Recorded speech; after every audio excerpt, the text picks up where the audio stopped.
What if everything the fitness world has been telling you about Zone 2 training is only half the story, and getting the other half wrong is actually costing you years off your life? I want to talk about a scientific debate that exploded in the biohacking community over the last year, and honestly, it's one of the most important conversations happening in longevity research right now. A landmark peer-reviewed paper dropped in the summer of 2025 with a title bold enough to stop anyone in their tracks, Much Ado About Zone 2, and it did exactly what the title implied. It shook the entire foundation of how we think about low-intensity cardio, mitochondrial health, and VO2 max optimization. Today we are going deep on what that paper actually found, what it missed, and what the smartest training strategy looks like, given everything we now know in 2026. Let's start with the original promise of Zone 2.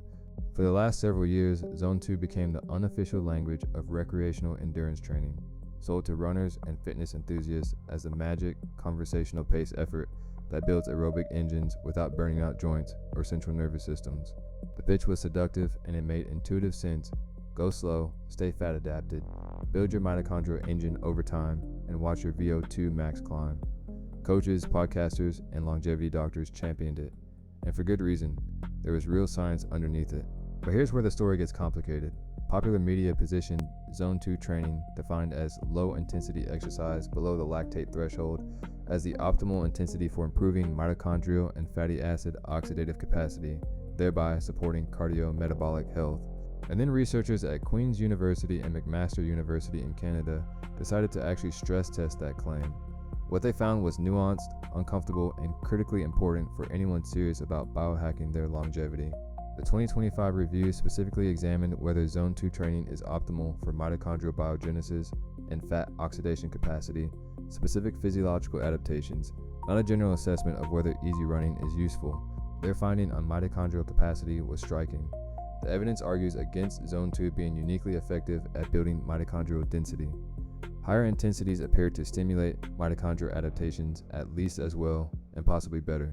Now before you throw out your slow jog, let's be precise about what this means.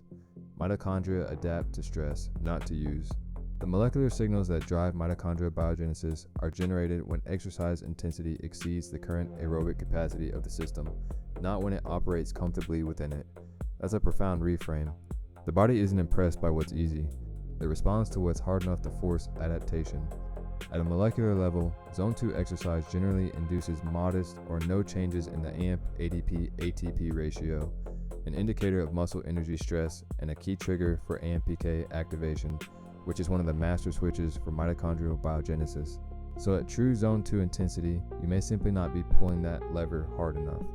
But here's the twist, and this is where it gets really interesting for anyone focused on lifespan. The bigger story isn't even about mitochondria, it's about VO2 max. VO2 max, the maximum rate at which the body can consume oxygen during exhaustive exercise, has emerged as one of the most significant biomarkers in both athletic performance and longevity research. For the general population, research consistently identifies it as one of the strongest predictors of all-cause mortality and cardiovascular disease risk, with fit individuals in the top quartile of VO2 max for their age group showing dramatically lower mortality rates than those in the bottom quartile. That's not a small finding, that's the whole game. And the question is, what's the most efficient way to move that number?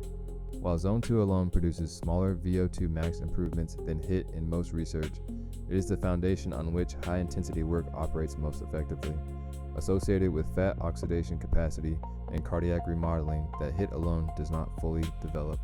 The combination of significant Zone 2 volume with targeted high-intensity sessions, the polarized training model used by elite endurance athletes, produces superior VO2 max development to either approach alone. This is the real unlock. Neither camp is entirely right. Zone 2 purists are leaving VO2 max gains on the table. HIIT-only devotees are skipping the aerobic base that makes high-intensity work sustainable and productive over years. The most well-supported training distribution in endurance sports research is the polarized model, roughly 80% of training volume at low intensity and 20% at high intensity, with minimal time in the moderate middle zones. There's one more layer here that almost nobody is talking about, and it's this. Your Zone 2 might not even be where you think it is. A new body of physiology research published through 2025 and into 2026 is pushing back not on the principle of low intensity work, but on the heart rate math that most people use to define it. The simplest popular definitions of Zone 2, typically a fixed 60-70% of maximum heart rate or a generic blood lactate band, hide an uncomfortable amount of individual variation. A peer-reviewed comparison of common Zone 2 markers reported coefficients of variation between roughly 6 and 29% across athletes, depending on which submaximal threshold was used to anchor the zone. Translation: your heart rate watch may be putting you in the wrong zone entirely, either working you too hard or not hard enough, and you never know it. So what does the optimal protocol actually look like in 2026? Think of it in 3 layers.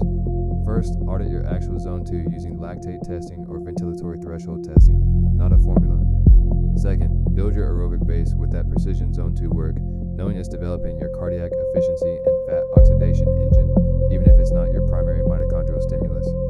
To improve mitochondrial capacity, fat oxidation capacity, and especially cardiorespiratory fitness and VO2 max, incorporate efforts above Zone 2. Moderate high intensity sessions, high intensity intervals, or short sprints, because these more intense stimuli activate molecular pathways and structural adaptations that Zone 2 alone does not fully trigger. And third, track your VO2 max as your North Star metric, because VO2